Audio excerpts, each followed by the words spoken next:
John 17 verse 3 says that's what life eternal is all about, that we might know Jesus and know the Father. That's why we call it relational religion.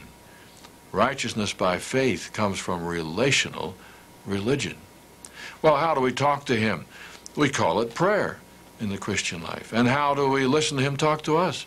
We call it his word, the Bible, given to us as a great love letter from heaven. And how do we go places and do things together?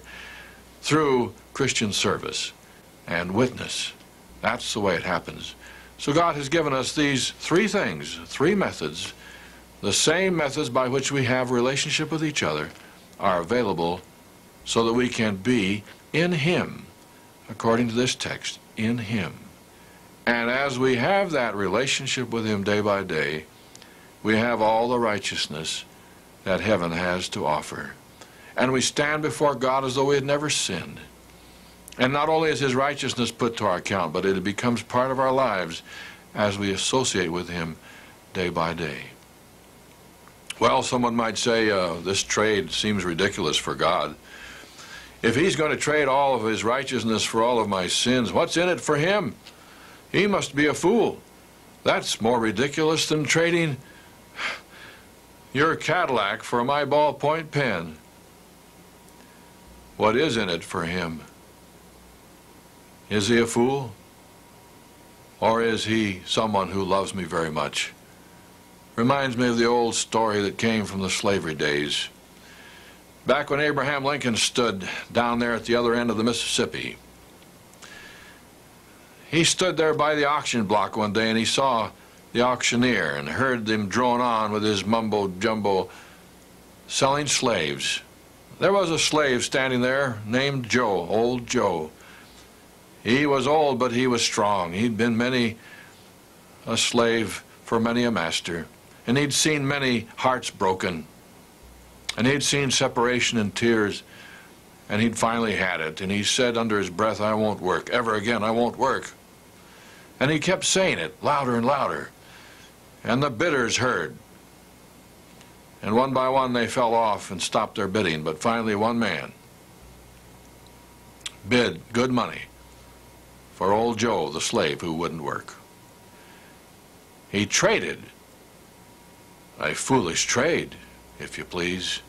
He led Joe to the horse and carriage. They went out of the town and into the country. They came to the entrance to the plantation. They went down the road to a lake, and there by the lake was a little cabin with curtains on the window and flowers around the cobblestones and the steps.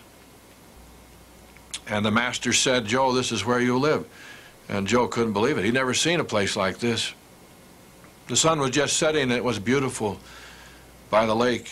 He said, this is for me? The master said, yes. But then Joe remembered his determination. He said, I won't work, but I won't work. And the master said, you don't have to work, because I heard what you said, and I bought you to set you free. I've always liked that story. When I was a boy, I heard the story and I liked it, but that isn't the end. Because at the end, old Joe fell at the feet of his new master and said, Massa, I'll serve you forever. Change the scene. Jesus looks down from heaven. He sees the tears flow and the hearts ache. He sees separation and sadness. He says, I'll go down and I'll do something about it. And he signed the emancipation papers for the human race with his own blood. And he bought us to set us free. And we can't work. We're tired of trying to work. We've tried our effort and our backbone. We've tried to work our way to heaven. We've tried hard to change our lives, and we can't do it. And all we can say is, I can't work. And he says, you don't have to work, because I bought you to set you free. And at that point, when it comes into our hearts and our lives, we fall at his feet and we say, Master, I'll serve you forever. Only now we find power we didn't have before, because we are made righteous in him. No wonder it's the good news of the gospel that continues on, the greatest trade ever.